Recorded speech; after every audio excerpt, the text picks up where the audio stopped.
Hi. Welcome to Live with Ms. Steph. Hi, I'm Ms. Steph, former laboratory scientist and now nonprofit founder. I am the founder and executive director of Triple F Empowerment Inc. We provide camp, classes, community, and consulting to mitigate the STEAM education gap. Did you know that most children in urban areas report that they have less than 40 minutes of hands-on science a week? Less than 40 minutes a week. Okay? To put that into perspective, some children are getting some form of English language arts for, give or take, no less than 2 hours a day.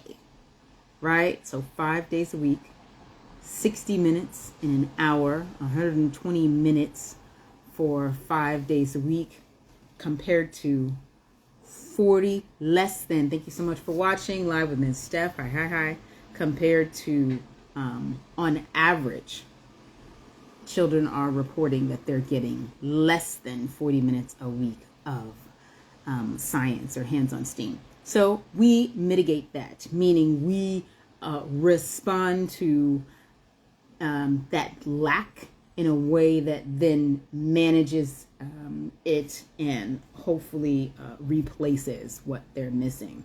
So come on in. Hi. We're going to talk. This is our activity for today. We're going to talk a little bit.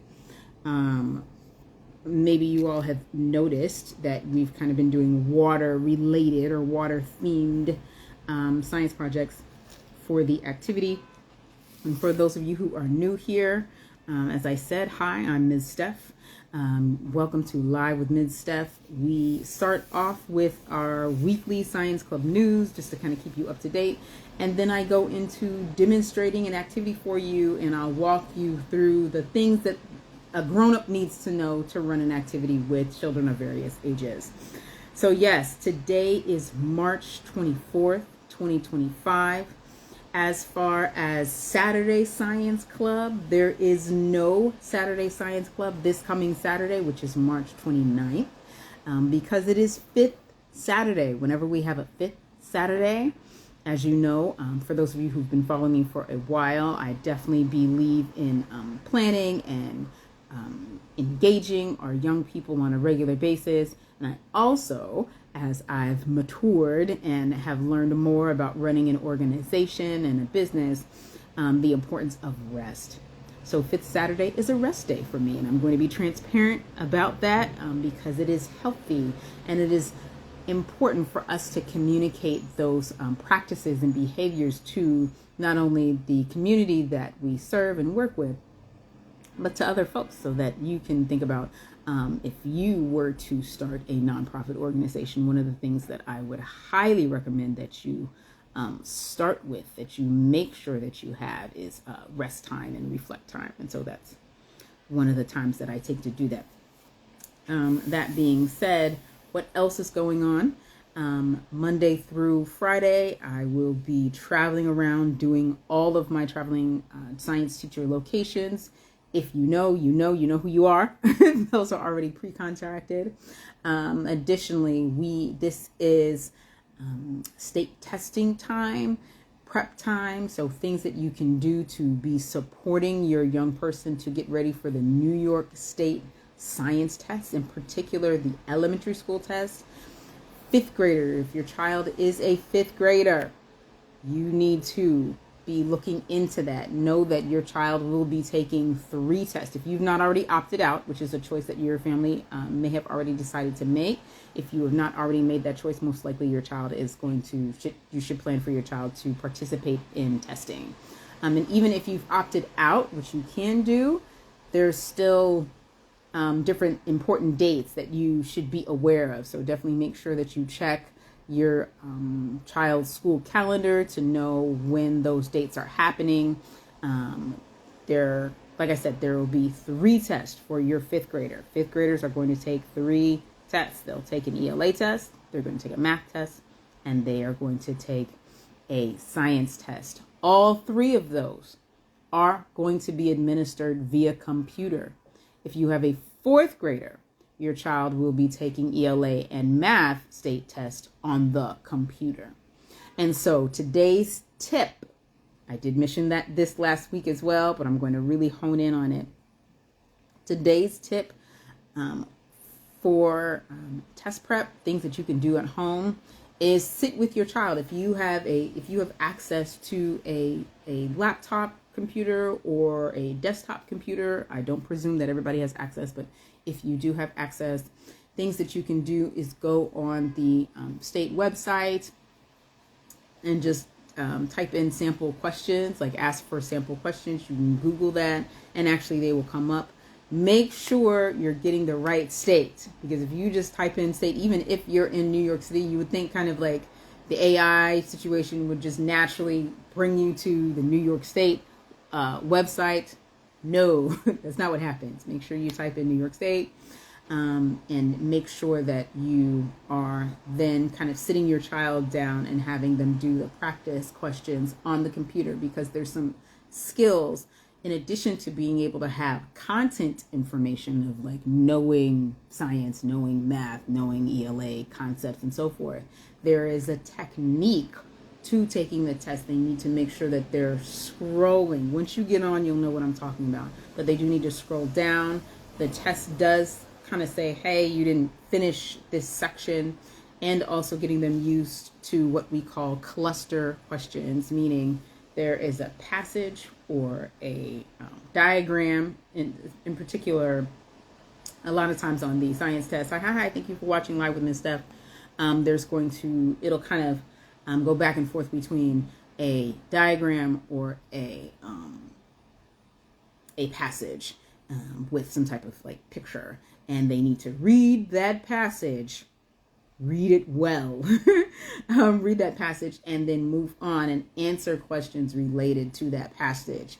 It can be up to, and this stuff is like public information. This is not some like secret that teachers have.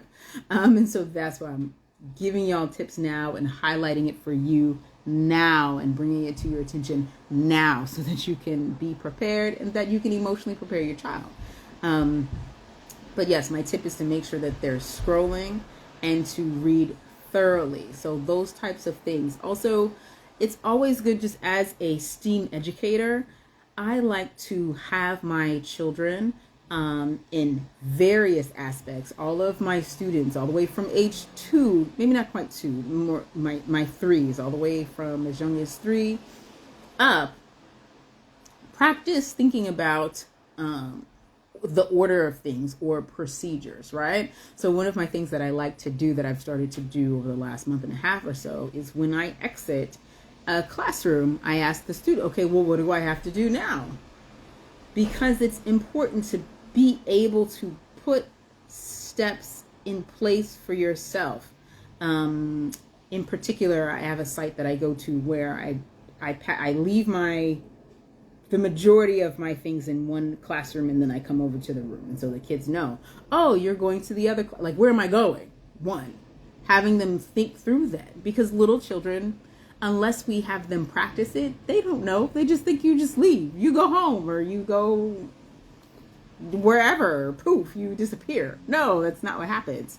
Helping them walk through that process eventually helps them walk through processes when I need them to write a procedure, to design a procedure. Remember, I told you before, last week, I talked to you about how they need to be able to, the standard is to design and conduct and then draw conclusions. To be able to do those 3 main buckets, those 3 things kind of are broken down into their sub steps. But to be able to design that starts with simple things like, it's a thing that you can practice at home. And so this is another tip that I'm giving you. Any age group of child, you can practice at home that design concept with them simply by asking them, what do we need to do to get to go from here to there? What are the steps that we take? Especially for young children, what are the steps, and have them verbalize each step and make sure they're putting the steps in the proper order.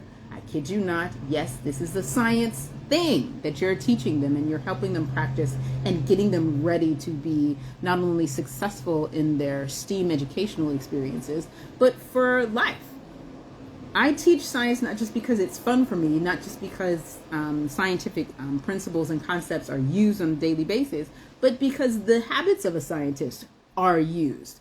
Being observant and being able to say, oh, if I want to go to the store, there's a process, right? We know as adults that there are steps we need to, going back to the conversation I have with my students where I need to get into the other classroom. So what do I need to do now? I ask them that all the time, and they're like, you're going to the other class. Okay, so what do I need to take with me? Did I clean up after myself? Do I have materials that I used for your class? Right? They're like, oh, you need to, and they have a great time with it. You need to take your bag. You need to, okay. So on Friday, one of the particular classes, they're my last class, that same class.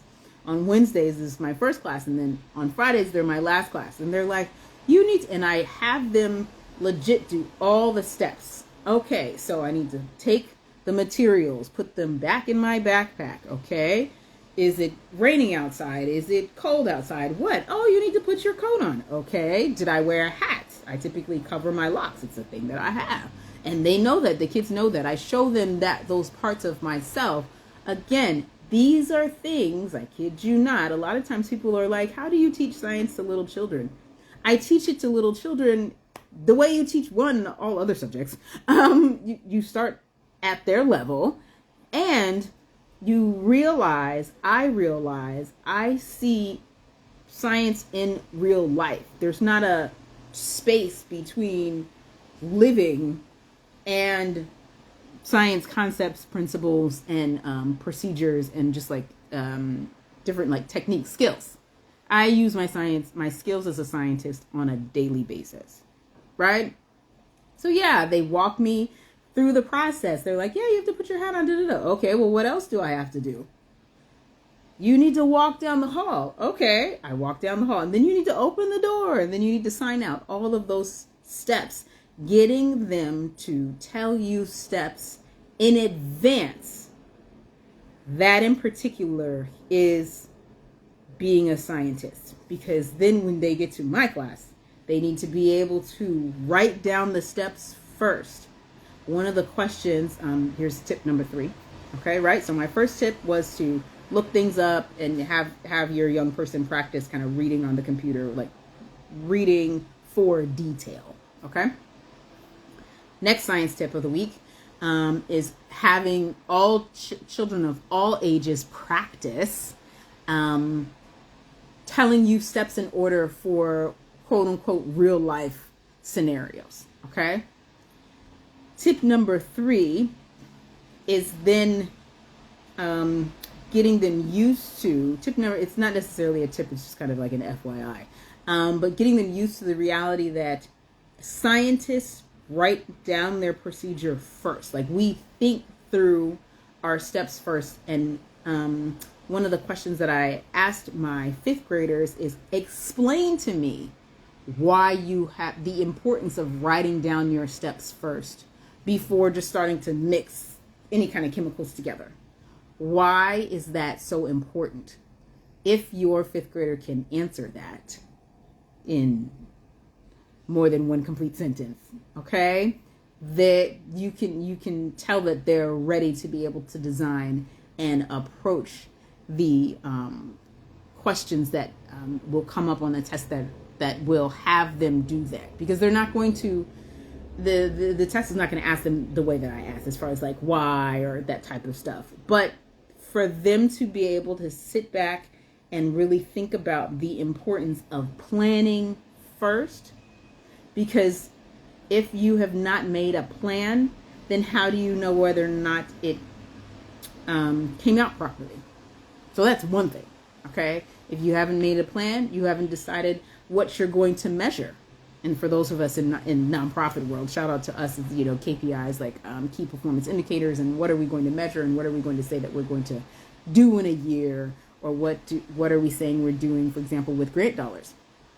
So you see how that is a real world thing to be able to know you need a plan, write out the steps in some way, follow those steps, okay?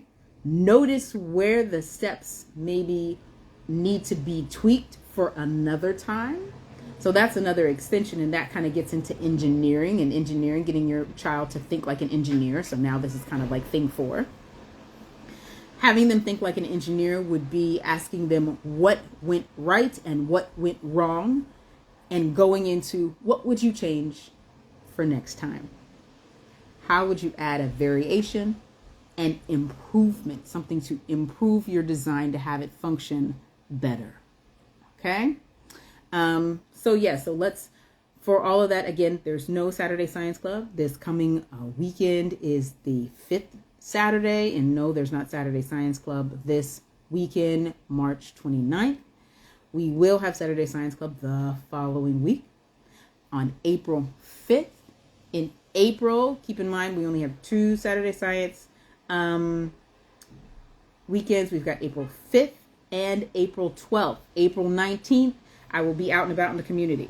So for 3rd and 4th Saturday of April, I'll actually be doing Miss Steph, science fun table in the community. Before I go into the activity, I do want to shout out the Sigma Sisters for inviting me. If you look back, you'll see the post for inviting me to their youth symposium this past weekend on March 22nd. I had a lovely time. Got to make some slime with some of the sisters, and also slime with some of the youth with several of the youth that were there. I really want to give a shout out to Ebony for okay, I'll get to that. Thank you for interacting. Shout out to Ebony for inviting me. She found me online. Just doing this work matters, okay? And finally, another thing that happened at that, Nyambi, I see you. I'm going to answer your question. Another thing that happened at that event is that these lives matter. Oh, I got to meet folks who watched the Saturday Science Club live. Remember back when the COVID started? And I was doing, instead of Saturday Science Club, I was going live at 12 o'clock or 11 o'clock or around that time on Saturdays, and I got to meet a family in person. So hello to that family. Thank you so much. Remember, I told you, if you have any request for activities or for experiments, I will do them. So please feel free to ask me. But yes, it meant so much to me to be able to meet people in person that I hadn't met. And they were watching Saturday Science Club, Miss Steph, Saturday Science Club live on Facebook and Instagram. So that was super cool. It was a great event. And really appreciate them for having me. As far as Nyami, she is asking, do you have these questions written down somewhere? I do in different places. But your child is a Saturday Science kid, so we can chat more. What I will do is say some of them again now. So she's talking about the questions that I was asking earlier, things to help your child demonstrate that they are, and I can email you if you want to email me. That could be a good way, and then you would have them in writing. And also, I do ask them to my students sometime at Saturday Club, but especially during my summer campers. So one of the questions is having your students or your child tell you how to, awesome, you're welcome, how to go from point A to point B, like asking him before you get ready to leave. Say you've told your child that you all are going somewhere.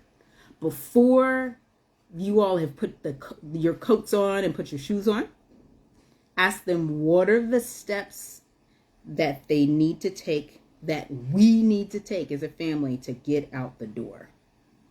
So have them start to practice that skill of walking through, putting things in specific order, and to understand the assessment of it, right? Because right now it's raining outside. You need to take an umbrella. They need to take something. Children as young as 2 know like I said, 2 is a little young, but some 2s are quite astute. But a 3-year-old can tell you, oh, it's cold outside or it's raining. Especially children in school, because that's one of the activities. That is why your child's teacher, if your kid is in pre-K and you're like, why did they do that? That is one of the reasons your child's teacher does that with them. Okay. Other questions.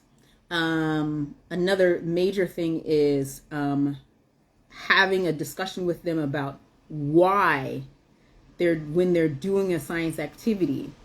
Because every school has like some science. It might not be the best, but they've got something. So asking them, why did they need to do their experiment in a specific order?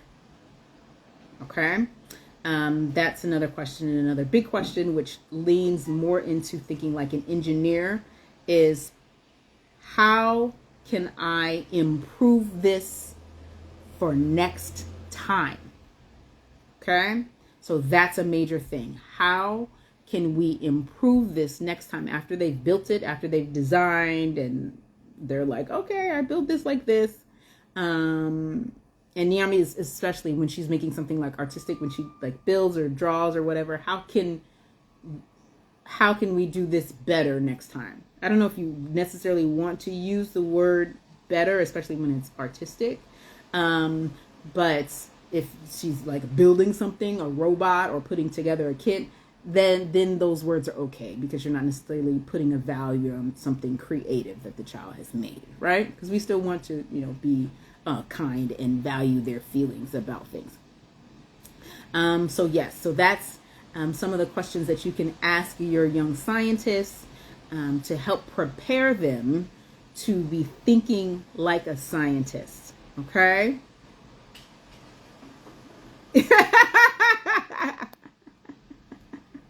Oh, love it, love it, love it. So I mean, that's the thing. We want to encourage encourage them thinking through.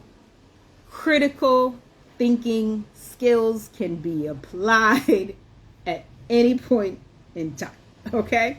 All right. So let's hop into, and I can kind of chit chat with you about doing this activity, and we can talk more about how it would apply to doing this. Alrighty then. So this is our end product. Okay. So let's go ahead and rock this through. This is another thing that legit, like, this is one of, because I tell you that there's some activities where you gotta like order supplies and all that type of stuff. This is not one of those. This is not even one that you even have to like test in advance for the kids, because the likelihood that it's going to go well is very high. All right, so this is your classic capillary action activity. This activity can be done. You know how I do. For those of you who've been following me for a while, this activity can be done with children as young as 2 all the way up to high school. Okay. Capillary action is going to be a biology concept. You see, we're looking at plants. You can start the conversation off with the type of flower that it is. You can walk the child through the parts of the flower and all that. The main thing that we're going to do here is to see whether or not, or rather how long, okay, this is for my middle, upper elementary, and then going into the older grades, the high schoolers. You know how I'm a big fan of doing graphs now, right? Because that's another thing that helps them get ready for testing. Is not just to be able to read the graph, but to be able to assemble a graph is a skill that I'm starting to see on the practice tests that I'm looking at. Okay, so you can take, right? You've got 2 or more of the same flower. To do it this way, I would strongly suggest 2 or more of the same flower. Okay, so and we're going to kind of put in different amounts of our food coloring. You've got your cups here, 2 clear cups. This is another time when the clear cup is going to be most beneficial, because you want your young person to be able to see the changes that are happening. All right. I am going to use For this, I like to use my higher pigmented food coloring. Yes, you can use the dollar store food coloring. You're just going to need to use more. All right. We're going to 8, 9, 10. The variation I'm going to try is different amounts of food coloring. You can do different amounts of food coloring. You can do different colors. Remember, only change one variable at a time. Okay. You can do different stem lengths. You're going to see that I'm going to do a very short. I'm going to cut these pretty short. Okay. You can do 3. Okay. Significantly less. Y'all can tell, right? You can do a gradient. You can go, say we're going to do 5 levels to where there's no food coloring, 1 drop, and then go up to like 3 drops, and then go up to say 5, and then do 10 drops of food coloring. So you see how you should get significantly different responses. Remember, we're wanting them to plan this out and be able to tell you why we need to plan it out. They need to do a hypothesis. They need to say, if we do this, this is what we predict will happen based on our knowledge that plants need water. Okay, and we're going to put food coloring in the water. So that color should come up somewhere. Okay, they need to predict that before they do the activity, right? Because y'all know when I come on, I'm doing both at the same time. So that I can quickly kind of walk you through it. But when you're doing this as a lesson with your students, with your children, with your students, with your after-school kids, your daycare students, whatever, what have you, we do want them to be walked through the whole scientific inquiry process so that they're getting an opportunity to practice all of their skills. So they're going to start with a question. They'll do a hypothesis. They'll do an experiment. The experiment step includes materials, writing the steps that they will follow, making observations, recording those observations, okay? And then final step that's now a part of the process is coming up with a conclusion. Conclusion meaning, was your hypothesis correct? And what did I learn from doing this? See, you hear the question is coming up again. What did I learn from doing this, and how would I change it? It's so important. What did I learn from doing this, and how would I change it? Did it perform optimally? Some people are like, those words are too big for little kids. No, they're not. No, they're not. Okay? It's not, because you're teaching them. They get to learn what it means. They may ask you, what does that mean? Guess what? Have the conversation with them. Okay? Things I like to do. You notice how I cut my flowers fresh in the classroom. Okay?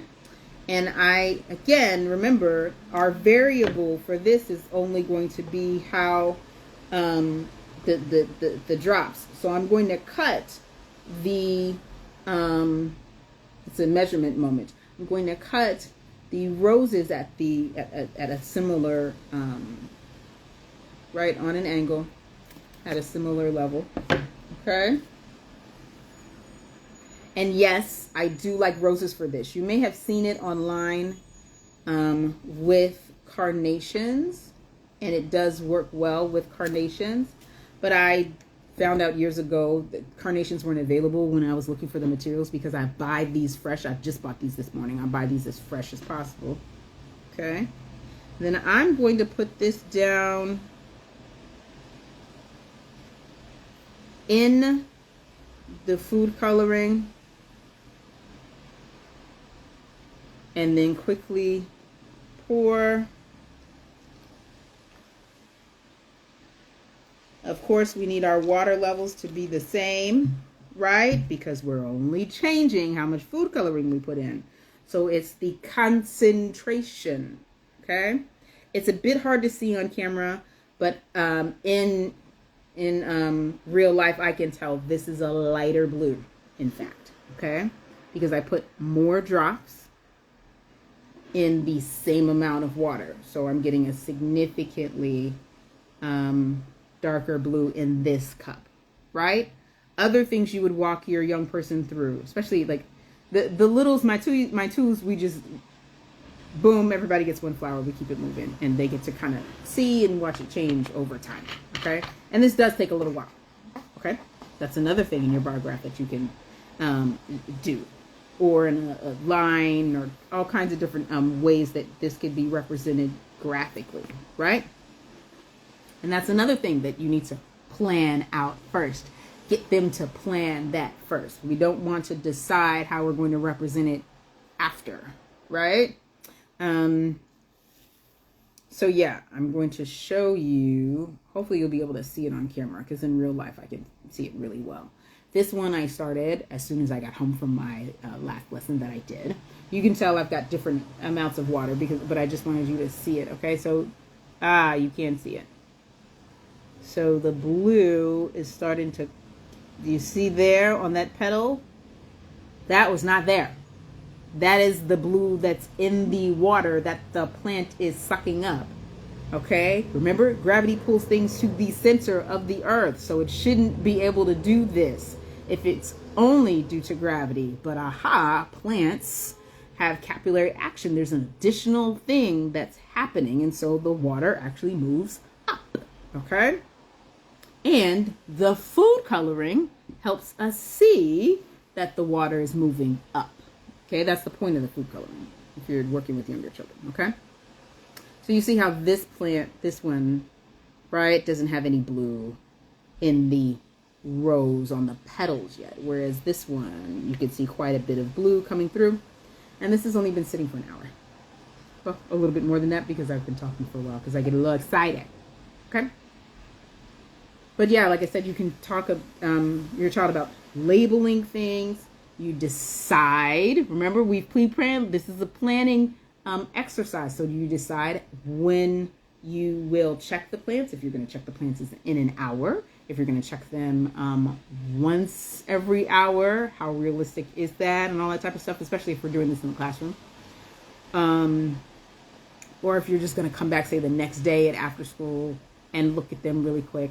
All those different things. So this activity can be done in different settings, but I just wanted to point out a few of the things that you would need to keep in mind to do this activity in those various settings, right? So yeah, food coloring, some water, cups, flowers, done. Okay? You decide how deep you want to go with it. These simple activities are amazing, and they are so outstanding, an opportunity for you to go in deep with your science skills with your children. They don't have to have like a drone per se or whatever to do science. Flour and some water, science. And it teaches them the skills that they need to be quote unquote successful in their other modalities. Being able to think and plan and really analyze data, that's a thing that you need to be able to do in math and in ELA. To read those ELA passages for detail and respond based on the information that's actually in the passage and not just like what you've imagined, that is important. Okay? All right, so y'all, remember, no Saturday Science Club this coming Saturday, March 29th. The next time we meet for Saturday Club will be on April 5th. And then after that, April 12th. I'm so looking forward to the 2 community events that we've got coming up in April. I'll be advertising them and letting you all know. Again, shout out to the Sigmas for just being great hosts this past weekend, and for all of you for watching Live with Miss Steph. I hope you have an absolutely wonderful day.